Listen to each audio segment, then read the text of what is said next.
ধুবড়ীতে ঊর্ধ্বমুখী রাজনীতির পারদ। আজমল রকির লড়াইয়ে মুখ্যমন্ত্রীর এন্ট্রি। ধুবড়ীতে কমপক্ষে 10টি জনসভা করব, তারপর বলবো কে জিতবে। শনিবার গুয়াহাটির রাজারায় সাংবাদিকদের সামনে এই মন্তব্য মুখ্যমন্ত্রী ডক্টর হিমন্ত বিশ্ব শর্মার। মই ইমান ধুবুৰীত আমি প্ৰতিদ্বন্দ্বিতা হওক, প্ৰতিদ্বন্দ্বিতাত যাওঁ। মই এদিনো কেম্পেইনত যোৱা নাই। কেম্পেইনত যোৱাৰ পিছত ধুবুৰীৰ পৰিৱেশ আপোনালোকক ক'ব পাৰিম। নেদেখাকৈ কথা কোৱা ভাল নহয়। আৰে কিয় নহয়, মোৰ 10খন মিটিং আছে ধুবুৰীত। মই মুখ্যমন্ত্ৰী হয়। আগতে মুখ্যমন্ত্ৰী নাথাকোঁতে কোনোবা জেগাত নোযোৱা বেলেগ কথা। যিহেতু মই মুখ্যমন্ত্ৰী, মই সকলো জায়গাত যাবই লাগিব। আগামী 2-3 দিনের মধ্যেই ধুবড়ীতে ম্যারাথন প্রচার শুরু করবেন মুখ্যমন্ত্রী ডক্টর হিমন্ত বিশ্ব শর্মা। ফলে বদলে যেতে পারে ধুবড়ীর রাজনৈতিক সমীকরণ। সম্ভাবনা বাড়ছে ত্রিমুখী লড়াইয়ে। চাপ বাড়ছে এআইইউডিএফ সুপ্রিমো বদরুদ্দিন আজমলের উপর। শনিবার বিলাসীপাড়ায় এক বিশাল জনসভা সম্বোধন করেন আজমল। ওই সভায় কংগ্রেস প্রার্থী রকিবুল হোসেনকে নিশানা করে বদরুদ্দিন বলেন, 4 জুন রকিবুলকে অ্যাম্বুলেন্সে পাঠানো হবে নগাঁও। রকিবুল ভাই ফিরে আসবে না। এইবার আমরা যেদিন জিতবো ইনশাআল্লাহ, ওই দিন 3টা অ্যাম্বুলেন্সের গাড়ি রাখবো।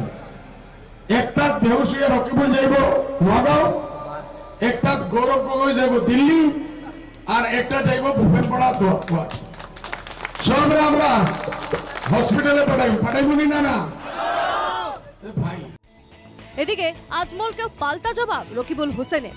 মুখ্যমন্ত্রী ডক্টর হিমন্ত বিশ্ব শর্মার সঙ্গে ঘনিষ্ঠতা রয়েছে আজমলের। এআইইউডিএফ বিজেপির নির্দেশে কাজ করছে, অভিযোগ রকিবুল হোসেনের। মানুহৰ চকুত ধৰা পৰিছে যে তেওঁ এতিয়া হিমন্ত বিশ্ব শৰ্মা সকলোকে শ্ৰেষ্ঠ মুখ্যমন্ত্ৰী বুলি কয়। উদাহৰণস্বৰূপে আপোনালোকে বহুতে বুজা নাই, আমাৰ ফ্লেগখন কাৰ লগত লাগি আছে? অখিল গগৈ জাতীয় পৰিষদ আমাৰ লগত একেলগে আছে। বদৰুদ্দিন আজমল ডাঙৰীয়াৰ ফ্লেগখন কাৰ লগত লাগি আছে? বিজেপিৰ লগত। হৌৱা চাওক। এরকম প্রেক্ষাপটে ধুবড়ীতে মুখ্যমন্ত্রীর এন্ট্রি মেনে নিতে পারছেন না খোদ রকিবুল হোসেন। তাই মুখ্যমন্ত্রীকে নিশানা করে বলেন, মানুষ ভোট দিলে 50 হিমন্ত বিশ্ব শর্মাও কিছু করতে পারবে না।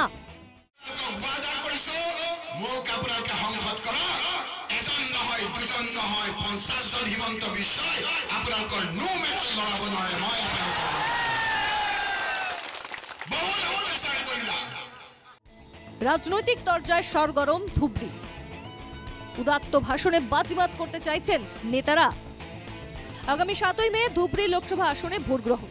ফলে হাতে বেশি সময় নেই। সব দলই ব্যস্ত গণদেবতাকে সন্তুষ্ট করতে। এবার ধুবড়ীতে কে শেষ হাসি হাসেন, তাই এখন দেখার বিষয়। Bureau report, NKTV Bangla.